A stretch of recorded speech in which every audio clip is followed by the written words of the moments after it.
Alors, ici Solja pour la suite donc de ce rendez-vous en urologie. Je vous ai mis donc une première vidéo de 8 minutes. Et maintenant, je vais démonter tout ça. Alors, la secrétaire, comme vous avez pu l'entendre dans la précédente vidéo, elle a réussi, parce elle s'est battue, hein. Elle a réussi à nous sortir 2 comptes rendus de consultation. Donc, on a un qui date de 2020 et un qui date d'une consultation en 2021. Alors, moi, ce que je relève dans tout ça, c'est que mon fils, il a été enlevé le 30 mai 2018 à Bordeaux, à la crèche administrative. Ensuite, il aurait été soi-disant confié au département. Sauf que moi, j'ai des preuves irréfutables de la CAF, hein, voilà, de la CAF, avec une inscription scolaire seulement en octobre. Donc, de 30 mai 2018 déjà à octobre, mi-octobre, où il a été inscrit à l'école, une première école, parce qu'il y en a eu plusieurs, on le sait. Où est-ce qu'il était l'enfant, dans les mains de qui? Ça, c'est une question que j'aimerais bien poser aux juges. Seulement, eux, ils veulent ma tête à moi, me décapiter ma tête, voire me brûler comme Jeanne d'Arc. Sauf que là, il y a un hic. Donc, on a 2 consultations, 2020-2021. Mon enfant est donc enlevé en mai 2018. On ne sait pas à qui il est confié. Donc, pendant plusieurs mois, il est déplacé dans le pays. On le sait, on a des preuves. Encore une fois, irréfutables. Grâce à des photos que le département m'a envoyées, on a pu géolocaliser l'enfant et les départements. Écoutez, c'est très important. Ensuite, donc j'ai eu des rendez-vous au département à ma demande avec cette chef qui m'a aussi attaqué il n'y a pas très longtemps pour diffamation, je sais pas. Enfin, je sais pas ce qu'elle me cherche parce que pour l'instant c'est elle la coupable et c'est elle qui est dénoncée dans cette plainte de 2020 qu'ils ne veulent pas instruire, qui a été prise par les gendarmes dans Lyon, qui ont fait leur travail, je le rappelle, et qui sont très compétents à mon avis, et de ce que j'ai vu. Donc Leroy, en 2019, il entre à l'école. Et j'ai aussi donc dans les mains, remis par cette chef du département, un document médical où elle a oublié d'effacer, parce qu'il cachait tout, c'était un placement secret. Alors, le médecin note dessus, arrivé à Podensac, probable, octobre ou novembre, Podensac Saint-Joseph, dans le 33. Où est-ce qu'il était? Du 30 mai, où il était enlevé à la crèche, et il arrive à Podensac en octobre-novembre, quelques mois plus tard. Dans les mains de qui et où? Il était détenu à titre privé? Dans une réserve? On peut se poser et imaginer toutes sortes de choses, étant donné que on sait que ce réseau fait des dégâts terribles sur les enfants. Pour ceux qui connaissent le sujet dont je parle, parce que là, on rentre carrément dans l'abominable, hein. Ce sont des abominations, ce sont des crimes contre l'humanité, c'est de la destruction, c'est un génocide, hein. Je ne sais pas si vous percutez vraiment les gens, de quoi on parle là. On parle d'enfants exploités et détruits, quoi. Ils sont flingués, hein. Donc c'est en devenir des adultes bancals, détruits, bousillés. Il y aura des survivants, mais il y en a beaucoup qui vont pas survivre et qui vont finir en psychiatrie ou dans la rue ou qui vont se suicider, les pauvres. Alors, qu'est-ce que je relève dans ces 2 documents médicaux? Et d'abord, je reviens sur ce que Madame Lalanne m'a remis. Donc, quelques mois après ce placement, même peut-être 1 an, je la rencontre au département. Et là, elle me fournit donc ce premier document où il y a un médecin qui marque donc son arrivée à Podensac quelques mois après. Et puis, je me retrouve avec un certificat, j'ai failli vomir sur son bureau. Et à un moment, même si j'avais pas eu un self-control et ma tête, puisqu'ils disent que j'ai pas ma tête, les experts, eh bien, j'aurais soulevé Madame Lalanne et j'aurais retourné son bureau sur la tête. De lire un certificat médical aussi dégueulasse, avec donc un petit zizi qui est gonflé, purulent, des infections. Je vous rappelle que j'avais des notes mensuelles où il avait des vers intestinaux, enfin, la totale, cet enfant. Je vous rappelle aussi qu'il a été déplacé dans 5 familles d'accueil. Combien de lieux d'accueil? Je sais pas. Combien de déscolarisation? Je sais pas, parce que tout est flou. Hein. Emplacement secret, on fait ce qu'on veut. Alors, les deux documents médicaux que j'ai, il y a une consultation donc, qui date du 29/11/2020. Donc, vous imaginez, 30 mai 2018 au 29/11/2001. 25/11, pardon, 2020, où il est vu dans ce service d'urologie. Entre-temps, il était suivi où, par qui?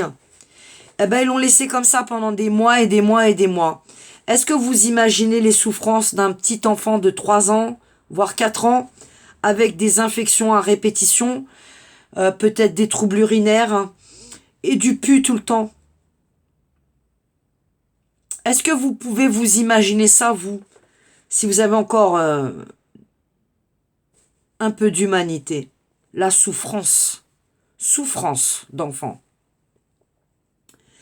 Alors là, sur le document de 2020, donc du 25/11, je relève une prise en charge chirurgicale était préconisée par un collègue urologue, qui, on ne sait pas, adulte, un urologue adulte. Est-ce que vous entendez là? On parle d'un enfant qui avait 5 ans. Il était suivi en urologie adulte. Ah bon? Déjà ça m'interpelle. Ensuite, il met « Mais Leroy venait d'avoir 5 ans ». Ensuite, j'ai un autre document, donc sur celui de 2021. Alors là, le truc qui m'interpelle, le décalotage semble peu fait par Leroy, ce dernier semblant peu concerné, enfant placé. Vous entendez un peu ce qu'il écrit, le médecin? Ensuite, alors là, on arrive sur la chef du département qui s'est pris pour un médecin pendant l'entretien. Et j'ai bien entendu des enregistrements. Heureusement, parce que sinon on va encore dire que je psychote. Alors elle dit, ah si, c'est un décalotage forcé. Le jour où elle m'a balancé tout ça sur la table et que je l'ai regardé, je lui ai dit, mais pourquoi j'ai pas été alertée avant? Et ça fait combien de mois que ça dure, ces histoires d'infection? Et ce décalotage, parce que pour moi c'est un décalotage forcé, on l'a touché. Alors, j'avais bien expliqué à cette chef que je suis passée par plusieurs PMI, plusieurs pédiatres et plusieurs hôpitaux. Et qu'à chaque fois, et je suis quand même une mère de 5 enfants, on m'a déconseillé le décalotage chez des petits.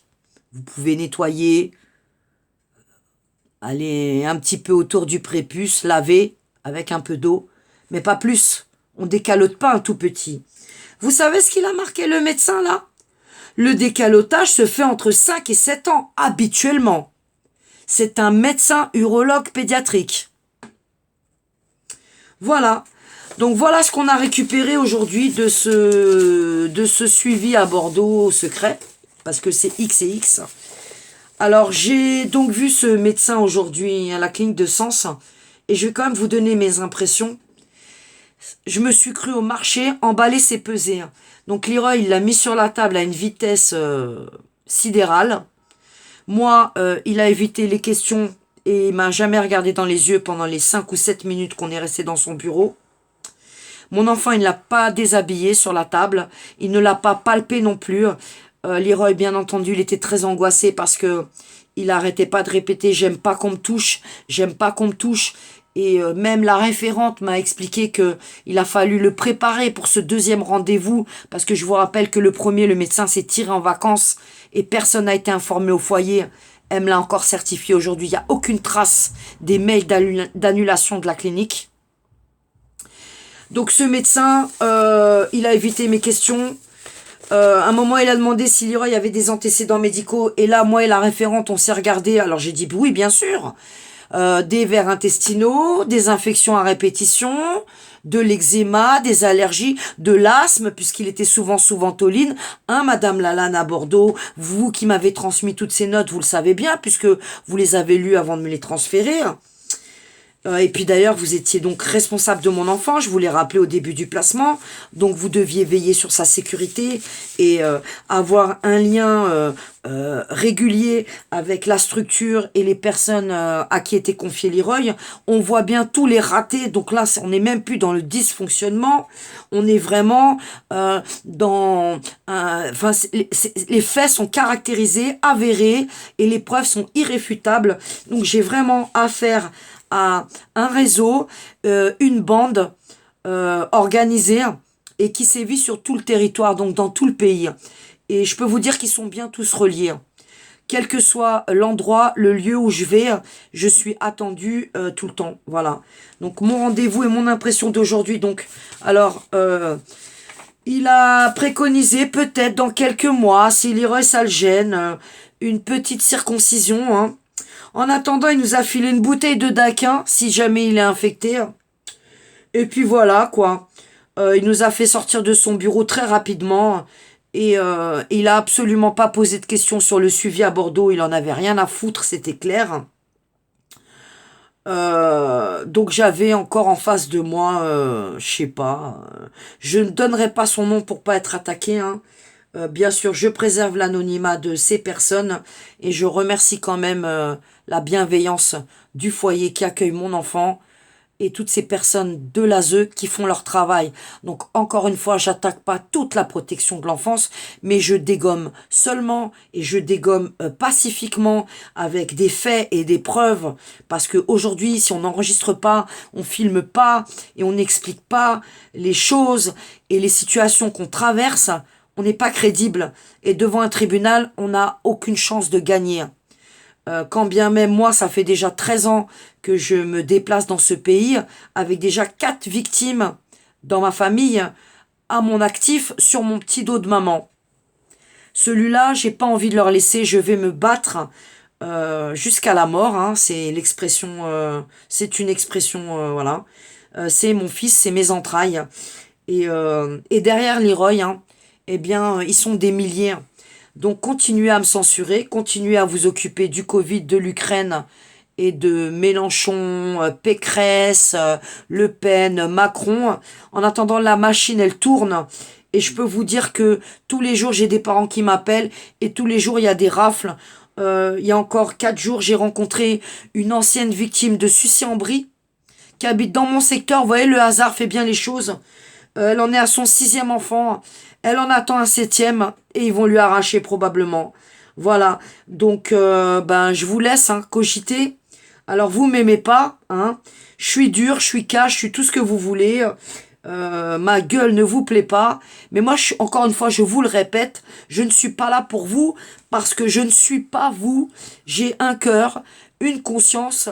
Et moi, tout ça, ça me secoue depuis des années. Et je ne peux pas rester bras ballants et aller dormir et faire la fête et me distraire et me laisser hypnotisé par des kékés qui font des lives tous les soirs où derrière il y a rien, il se passe rien. Alors des rassemblements j'en ai fait, des manifs j'en ai fait, des conférences j'en ai donné.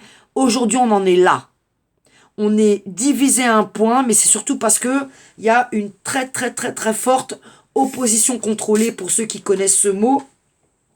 Donc t'as ceux qui sont envoyés dans le combat pour nous diviser, t'as ceux qui sont instables et dont certains parents et on peut facilement les retourner. Enfin, c'est un gros merdier, un gros panier de crame, un gros bordel. En attendant, vous avez des milliers d'enfants au milieu de tout ça, toutes ces querelles, toute cette division. Alors, je vous laisse y réfléchir. Moi, je suis bien fatiguée, je suis rentrée de Paris hier. Il y a 4 jours, je me suis écroulée en pleine rue. Et dans les prochaines vidéos, j'y reviens. Donc, J-2, je suis à Sens à 9h. Est convoqué donc au tribunal correctionnel pour injure et outrage au juge responsable de tout ce carnage, de ce placement secret et de tous ces faux dans le dossier judiciaire affaire Leroy. Et bien entendu, à Bordeaux, il y a beaucoup de victimes, j'en ai rencontré. Il y en a quelques-uns qu'on a pu sauver et qui ont pu prendre leurs enfants et partir très très loin, qui sont hors d'atteinte aujourd'hui. Et je remercie le Seigneur de nous avoir aidés à réveiller ses parents pour qu'ils partent, parce que ça a quand même permis de sauver des enfants. Et j'ai la foi. Alors ça vous dérange, moi ça me dérange pas. Moi, je suis pas occupée et préoccupée par toute la merde ambiante qu'on vous balance dans la tête. Et il y a longtemps que j'ai compris qu'il fallait se rapprocher de Dieu. Parce que bah, le Créateur contrôle toute chose. Donc, vous pouvez me dire ce que vous voulez, essayer de me convaincre, me raconter toute votre baratin de comptoir. Moi, je vous explique ce que je vis au quotidien, permanent, tout le temps. Dieu, moi, je suis dans une dimension, ma vie, je suis haute, mais c'est pas un qualificatif. Je suis haute parce que bah, je suis déjà montée très très haut au niveau de mon éveil. Ma conscience, elle est très haute et mon être entier, enfin, tout est en accord et tout est en résonance avec le combat que je mène et ma foi.